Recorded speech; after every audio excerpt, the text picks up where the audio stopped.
ဗုဒ္ဓဆိုတာရုပ်တုတသက်တာဖြစ်လို့ကယ်တင်ရှင်မဟုတ်ဘူးလို့ပြောလာခဲ့တဲ့တရုတ်ဆောင်နဲ့ဆိုတော့ ရုပ်ထုတွေတော့ကျွန်တော်ထည့်ခဲ့ဘူးလေကောင်းတယ်ဆိုတဲ့အရာတွေကိုကျွန်တော်ပေးခဲ့တဲ့အချိန်မှာရုပ်ထုတွေကကျွန်တော်အဖြစ်မပေးခဲ့ဘူးကျွန်တော်ကျူးကြေမောနဲ့နှလုံးသားနဲ့သူတို့ကြည့်သွားတဲ့အခါမှာကျွန်တော်အဖြစ်မပေးခဲ့ မင်္ဂလာပါပရိသတ်ကြီးရှင်တရုတ်ဆောင်နဲ့ဆိုတော့ဟိမင်းသူကတော့ MRTV4 ဆက်လန်တွဲတွေမှာပေါင်းဝင်တရုတ်ဆောင်ဘူးသူတယောက်ဖြစ်တယ်လို့လူငယ်ပရိသတ်တော်တော်များများရဲ့တဲတဲလို့အားပေးခြင်းကိုခံခဲ့ရဘူးသူတယောက်လည်းဖြစ်ပါတယ်ဒါပေမဲ့နောက်ပိုင်းမှာတော့ဟိမင်းသူကဇက်ကားရှိုက်ကိုမှုတွေနဲ့တွားခဲ့ပြီးသူယုံကြည်ရာဖျားနဲ့ပတ်သက်တဲ့အလုပ်တွေကိုသာပုံမှုလုပ်ကင်လာခဲ့တာလည်းဖြစ်ပါတယ်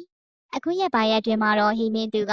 သူ့ရဲ့ဘာသာရေးအမြင်နဲ့ပတ်သက်ပြီးဗုဒ္ဓဆိုတာရုပ်တုတစ်ခုသာဖြစ်လို့ကယ်တင်ရှင်မဟုတ်ဘူးဆိုပြီးတော့ပြောလာခဲ့တာလေးဖြစ်ပါတယ်။ဒါအပြင်သူကဗုဒ္ဓဆိုတာတကယ်ရှိတယ်ဆိုတဲ့ကြီးကြတဲ့တတ်သိမရှိဘူးလို့လေထပ်မံပြောကြားလာခဲ့တာဖြစ်ပါတယ်။ဟိမင်းသူဟာမူလပထမကမီယိုဖလာဗုဒ္ဓဘာသာဝင်တစ်ယောက်ဖြစ်ခဲ့ပြီးနောက်ပိုင်းမှာတော့ခရစ်ယာန်ဘာသာကိုယုံကြည်သွားခဲ့ကဗုဒ္ဓဘာသာကနေခရစ်ယာန်ဘာသာသို့ပြောင်းလဲသက်ဝင်ထားသူတစ်ယောက်လေးဖြစ်